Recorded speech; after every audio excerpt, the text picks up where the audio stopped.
Hi, and welcome to this week's episode of Money with Alpha. I'm doing something a little different this week. I'm recording video as well as audio. So if you'd like to watch the video instead of listen to it on a podcast, you can go to my YouTube channel, which is at Alpha Money Made Simple. I'll put the link in the show notes in case you'd like to do that as well. But what I want to talk about this week, it's January 2024, and the concept of how we progress and the things that we do in life and how we get from where we were to where we are now. It's come up a little bit, maybe because it's the beginning of a new year, or there's been a couple of things that have happened in my life and in the life of some close friends, which sort of make you reflect a bit. And it's interesting. You're like, well, how did I get here? Quite often in our lives, time passes, we just kind of go without really thinking too much about where we're headed. And we do one thing and we do the next and we make the next decision. Or I've got a group of friends where one of them sent out a photo recently. And my daughter was about 6 months old, I think. And I have one friend who wasn't married, another one not, another one like relationships. And now there's different relationships. There's marriages, there's children. There's just, it's gone from my daughter to now, I think between us, we've got 5 children. So it's really just grown and developed over the years. And it's quite amazing when you sort of look back and go, my goodness, we were so young when we met each other. And did we really know what we were doing? And half the time, not. So one of the things I focus on a lot is clarity and intention and being conscious of what we're doing. And then I thought financially, what have been the real like game changers in my life? And I've come up with 5. I've sort of tried to curate it down into something that made sort of the most sense. And the first one really was earning more money. And I know it sounds like easy. I'll just go out and earn more money. But I did it actually quite intentionally. And it was born out of frustration and a certain degree of anger because I was working as a tax accountant in a big corporate. And I had 2 uni degrees, I had a postgrad, and they were bringing in some new graduates who were getting paid more than I was. I had, here am I with 3 degrees, 6 years at that point of experience. And here are these young kids coming in with less than all of that and getting paid more. And when I confronted my manager about it, he was just like, I'll try and get you a pay rise. And it was like $1,500. So I actually was quite annoyed about it. Never really thought about it too much until that comparison happened. I was like, this is ridiculous. And so I put feelers out to friends like in a frustrated way. And it actually led to an opportunity to become a contractor in a consulting company. And I was so like, "Ugh, I can't do this anymore." So I jumped. I took the opportunity. It was a bit of a risk. It was double the pay though. And I never looked back. That led to so many more opportunities and development. And I did end up working with lots of clients and I became more of a consultant than a contractor. And I even met my husband through one of the clients I was working with. And it all just, it really, that was probably one of the main pivotal changes in my life was making that decision to what can I do to earn more money? And from there, I then found myself not just living like paycheck to paycheck, but I actually then had sort of spare money. And I thought, what do we do with it? And that's when I really realized I have no idea what to do with money. I can lodge company tax returns, but I have no idea what to do with my own money. So I started on this journey. So my next game changer really was knowledge. And I spent a number of years then learning. I was like, I'd watch my parents grow up as they were growing up. They were buying property. Some of it made money, some of it didn't.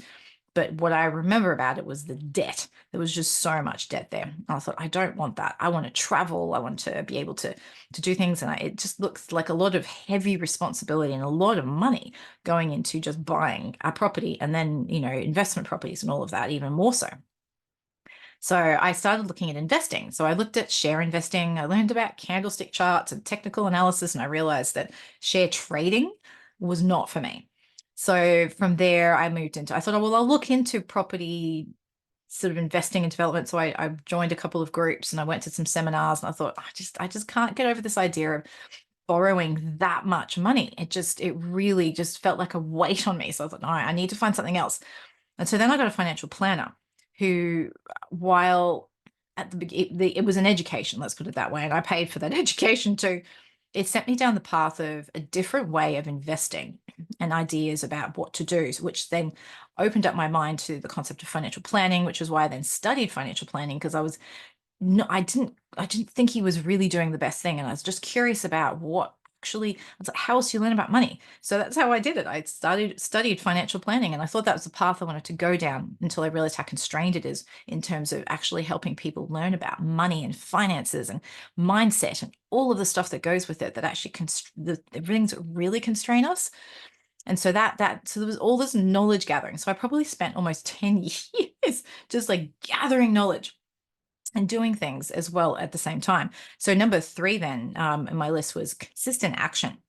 To be honest, everything requires action. And when it comes to money, it's not just do it once and that's it. It's consistently doing it, consistently saving, consistently investing, consistently being aware of what it is that you're doing and why you're doing it.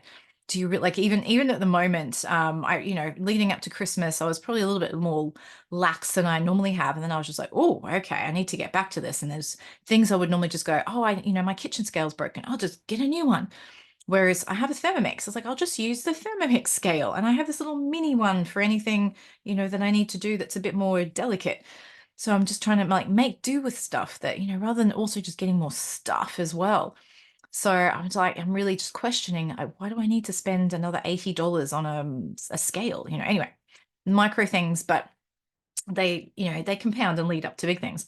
And so I started really getting into investing and saving, and I invest more I don't do as much direct share investing. I do a little bit now that I've learned a bit more, but I was investing in index funds, ETFs, so exchange traded funds. I was doing things where I was sort of spreading my risk around a little bit more. And I was doing it in different asset classes as well, because I also learned through the process that concept of diversification and having a portfolio. So I was building all of this bit by bit. And then micro investing came to Australia. Oh, this was probably about 6 or 7 years ago now. And I thought, oh, I like this. This sounds this suits my risk profile to a T. So I started to do roundups and investing in that. And now I do a little bit more. I invest in my daughter's name, and I have other asset classes, and I invest in direct shares through micro investing. So I have a number of different ways that I do it in addition to regular investing as well. So it's having things spread around. And it does mean there's a bit more admin because I've got to keep track of it all. Some things I've automated, automatic deductions each month. Other things I like to try and not time the market, but just look and see what's happening and make some decisions based on what's going on. But consistent action is really, really key. And then, to be honest, I thought one of the biggest advantages sort of financially that made was based on luck and timing. Because of my aversion to debt, my husband and I were renting. And I was like, oh, I'm happy with renting. I don't have this big debt. We'll just, save money and we'll just live off investments and things like that. And then we had to leave one of the place I'd lived in for 8 years. The owner sold, and the new owner didn't want to rent it. They wanted to move in. So I had to move out. And my husband as well. And we're like, oh, okay, well, that's a bit of a bummer. So anyway, moved into another house.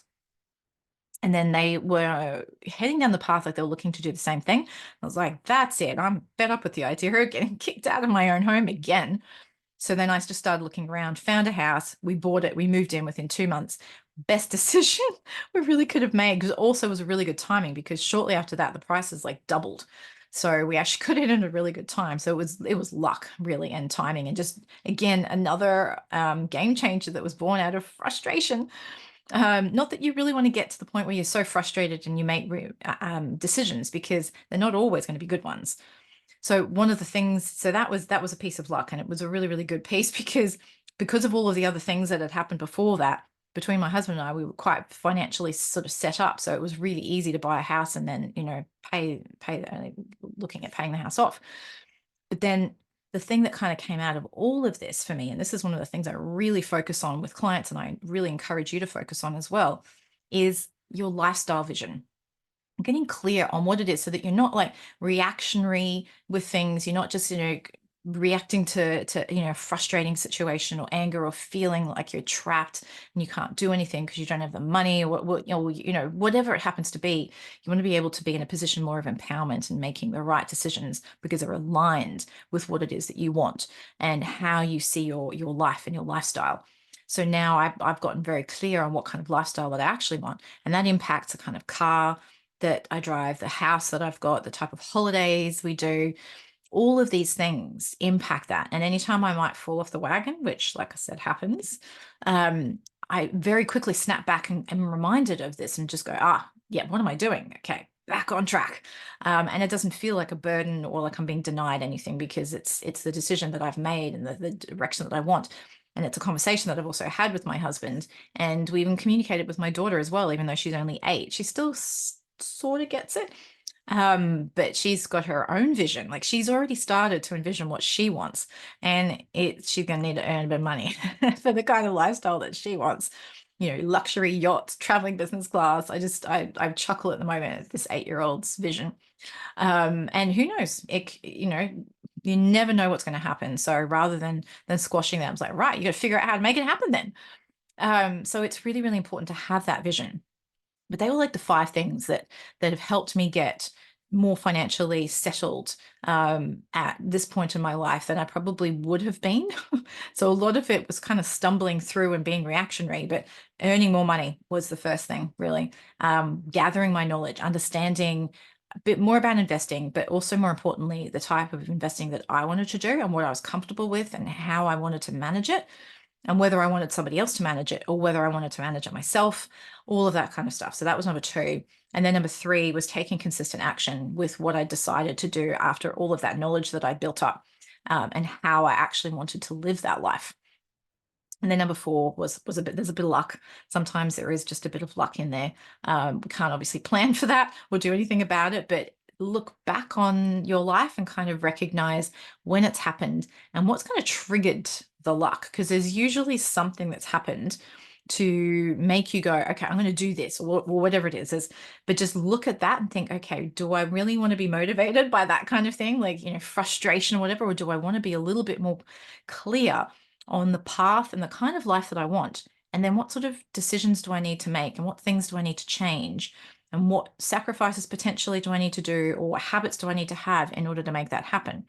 And that's where that lifestyle focus really comes into it, and being a lot more measured, conscious, and clear.